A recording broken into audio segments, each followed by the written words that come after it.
Bareilly, Bareilly cantt, Shahjahanpur, ये सब इसमें शामिल है। 2017 की क्या परफॉर्मेंस रही राजीव यहाँ पर वोट शेयर के लिहाज से? बिल्कुल, रुहेलखंड 4 जिले हैं, 25 सीटें हैं। बदायूं, बरेली, पीलीभीत, शाहजहांपुर, ये कुछ महत्वपूर्ण सीट्स यहाँ पर, महत्वपूर्ण जगह हैं, वो हम आपको बता दें। 4 जिले यहाँ पर 25 सीटें हैं। बदायूं, बरेली, पीलीभीत, शाहजहांपुर, ये वो महत्वपूर्ण जगह है जिस पर जो है जनता ने क्या क्या वहां से कहा है, जनता की राय क्या है, वो हम आपको बताएंगे। सबसे पहले वोट प्रतिशत हम आपको बताएंगे यहाँ पर 2017 का क्या रहा। वोट प्रतिशत बीजेपी को यहाँ से 43% वोट मिले थे, ये 2017 का डेटा है। बीजेपी को 43% बीजेपी का यहाँ पर वोट शेयर था। इसके बाद अगर हम समाजवादी पार्टी करेंगे तो समाजवादी पार्टी का भी डेटा आएगा, लेकिन बीजेपी को 43%, समाजवादी पार्टी को 24, समाजवादी पार्टी का 24% वोट शेयर था। बहुजन समाज पार्टी का 19% वोट शेयर था यहां पर, और अदर्स का 7% वोट शेयर था। तो ये वोट शेयर टोटल है। बीजेपी 43%, समाजवादी पार्टी को मिला था 24%, कांग्रेस को 7%, बहुजन समाज पार्टी को 19%, अदर्स को 7%। ये वोट प्रतिशत है 2017 का। अदिति, बिल्कुल, आप जल्दी से जी न्यूज डिजाइन बॉक्स का सर्वे क्या कहता है 2022 में रुहेलखंड में क्या तस्वीर बदलने वाली है इन 25 सीटों पर, क्या ये अंकगणित बदल सकता है, वो हम आपको बताएंगे। लेकिन कितना अहम नरेश, मैं चाहती हूँ हमारे दर्शकों को हम एक बार फिर से रिकैप कर देते हैं। हम पूर्वांचल में किस तरह की तस्वीर है वो हम बता चुके हैं। 17 जिले 102 सीटों का ब्यौरा दे चुके हैं। बुंदेलखंड की तस्वीर बता चुके हैं, 19 सीटें हैं, 7 जिले हैं। अब हम आपको रुहेलखंड की तस्वीर दिखा रहे हैं। नरेश, कितना important Rohilkhand? Rohilkhand traditionally Aditi BJP का बहुत एक गढ़ रहा है, जिसके अंदर कुर्मी और अपर कास्ट का वोट का काफी बड़ा वोट बैंक है, जो मजबूती से बीजेपी को वोट करता आया है। इस बार के आपके आंकड़ों में देखने को मिलेगा कि वो कैसे इन्फ्लुएंस कर रहे हैं, बट हिस्टोरिकली ये एरिया बीजेपी का गढ़ रहा है। बीजेपी का गढ़ रहा। शंभुनाथ जी, देखिए, एक तो संतोष गंगवार खुद भी बीजेपी के मंत्री भी, और चूंकि वो कुर्मी जात के हैं, और ये पीलीभीत और बरेली में इन लोगों का बहुत असर है। जो बदायूं है वो यादवों का इलाका, यादव उसमें रहे हैं, धर्मेंद्र यादव की सीट रही है। हालांकि अब वो स्वामी प्रसाद की बेटी संघमित्रा के पास है, लेकिन कहना चाहिए कि ये जो इलाका रहा है ये ट्रेडिशनली रहा बीजेपी और समाजवादी पार्टी के बीच में। जल्दी से कमेंट प्रतिभान जी, 20 सेकंड्स। इससे पहले हम अपने दर्शकों को दिखाएं कि ओपिनियन पोल, ये देखें वोट प्रतिशत रुहेलखंड में 2017 की तस्वीर तो हम लगातार दिखाई रहे। रतिभान जी, जल्दी से एक कमेंट जल्दी से आपका लूंगा। देखिए, अभी शंभुनाथ जी इसमें सहमत है। बेसिकली बीजेपी और समाजवादी पार्टी दोनों के बीच का एक इलाका रहा है। दोनों के ये कमेंट हम पूरा देंगे राजीव। ये 51% ओपिनियन पोल अब दिखा रहा है बीजेपी के लिए 2022 में, समाजवादी पार्टी के लिए 36% दिखा रहा है। बीएसपी की अगर बात करें तो 7% वोट शेयर की बात इस प्रोजेक्शन में की जा रही है। इसके अलावा कांग्रेस पार्टी 4% लूज कर रही है, 2017 के मुकाबले 7% थी। और अगर अदर्स की बात यहां पर की जाए कि मूड के लिहाज से, तो ये 2% है। तो यहां पर भी इंटरेस्टिंग स्टोरी है राजीव।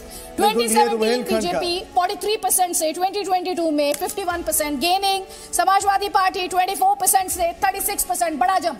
बिल्कुल अदिति, 51% बीजेपी, समाजवादी पार्टी को 36% मिल रहा है। बहुजन समाज पार्टी 7%, यानी कि जो 8% ज्यादा वोट शेयर मिल रहा है इस बार रुहेलखंड में बीजेपी को।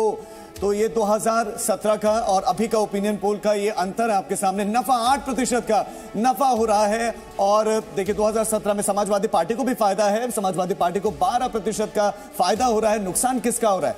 नुकसान हो रहा है बसपा का, 12% का नुकसान, और नुकसान अदर्स को भी हो रहा है, 5% का अदर्स का नुकसान, लेकिन फायदा बीजेपी को हो रहा है।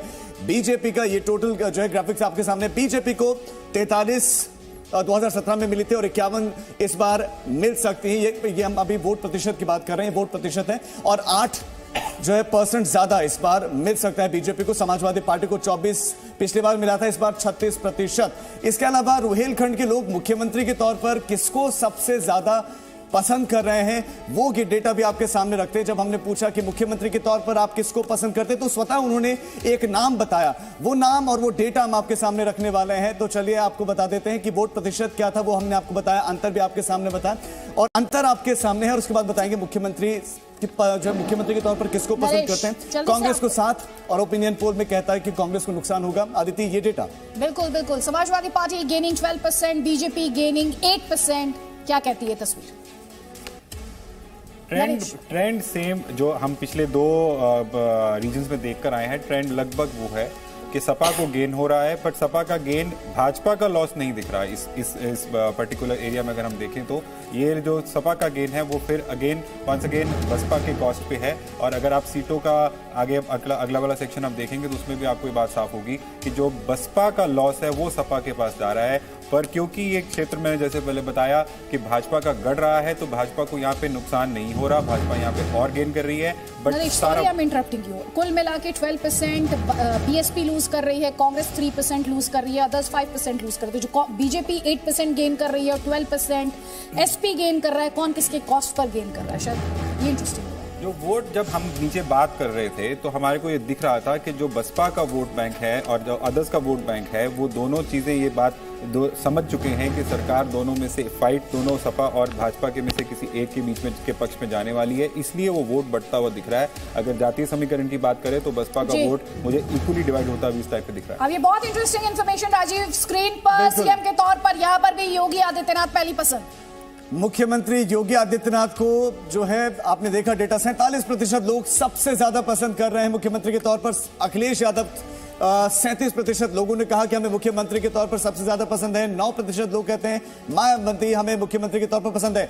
तो रुहेलखंड में हमने मुख्यमंत्री के तौर पर सबसे ज्यादा वो मुख्यमंत्री योगी आदित्यनाथ को पसंद करें। 47% लोग कह रहे हैं कि सीएम पद की हमारी पहली पसंद है सीएम योगी आदित्यनाथ। इसके बाद बारी आती है अखिलेश यादव की। अखिलेश यादव को भी बड़ी संख्या में, बड़ी प्रतिशत में लोग वहां पर पसंद कर रहे हैं और वो जो डेटा है वो भी 30% से ज्यादा। लेकिन मुख्यमंत्री योगी आदित्यनाथ को 47% लोग पसंद कर रहे हैं, तो अखिलेश यादव को 37%, मायावती को 9% लोग मुख्यमंत्री की पसंद मानते हैं। तो प्रियंका गांधी वाड्रा यहां पर भी है, लेकिन 3% लोग कहते हैं कि हमें Priyanka Gandhi Vadra as a CM पसंद है। तो मुख्यमंत्री योगी आदित्यनाथ यहां पर भी, हमने पूर्वांचल का बताया वहां पर भी, और उसके बाद बुंदेलखंड का बताया, वहां पर भी सीएम 50% के साथ नंबर 1। और यहां पर भी यानी कि रुहेलखंड में भी 47% लोग मुख्यमंत्री योगी आदित्यनाथ को एज अ सीएम पसंद कर रहे हैं और 37% पर अखिलेश यादव। और यहां पर अब सीट्स के लिए आज से जल्दी से आपको बता देते हैं 23 सीटें बीजेपी को मिले थे, लेकिन इससे पहले रोहिलखंड में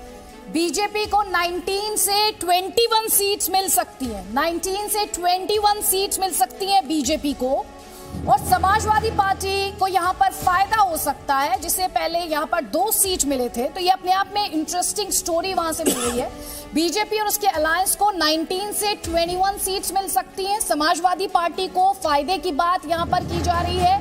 बीएसपी को तब भी कोई सीट नहीं मिली थी, अन्य के खाते में भी कोई सीट नहीं थी। तो यहां पर भी एक तरीके से आप फाइट देखिए तो बीजेपी, ये देखिए 2017 का विधानसभा चुनाव 23 सीटें तब थी बीजेपी के पास, लेकिन अब 19 से 21 सीटों की बात की जा रही है।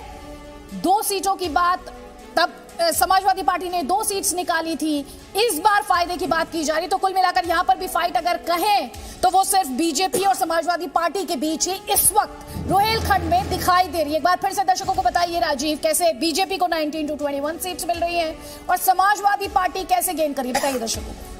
तो ये रुहेलखंड का हाल है, किसको कितनी सीटें मिल रही हैं। ओपिनियन पोल में बीजेपी को सबसे ज्यादा सीटें मिलती हुई दिखाई दे रहे हैं, जबकि समाजवादी पार्टी को 3 से 7 सीटें यहां पर मिल सकती हैं। बहुजन समाज पार्टी का खाता एक बार फिर से नहीं खुल सकता है और कांग्रेस पार्टी भी शून्य पर रह सकती है। ये है रुहेलखंड को में किसको कितनी सीटें बीजेपी को मिल सकती हैं। 19 से 21 सीटें, समाजवादी पार्टी को 3 से 7 सीटें। और आपको जो है मेट्रो चल रही है और एक एक बोगी में जो है डेटा आपके सामने आने वाला है। रुहेलखंड में किस पार्टी को कितनी सीटें, सबसे ज्यादा सीटें रुहेलखंड में बीजेपी को मिलती हुई नजर आ रहे हैं। 19 से 21 सीटें बीजेपी को रुहेलखंड में मिल सकती हैं और इसके बाद समाजवादी पार्टी है वो दूसरे नंबर पर है। समाजवादी पार्टी को यहां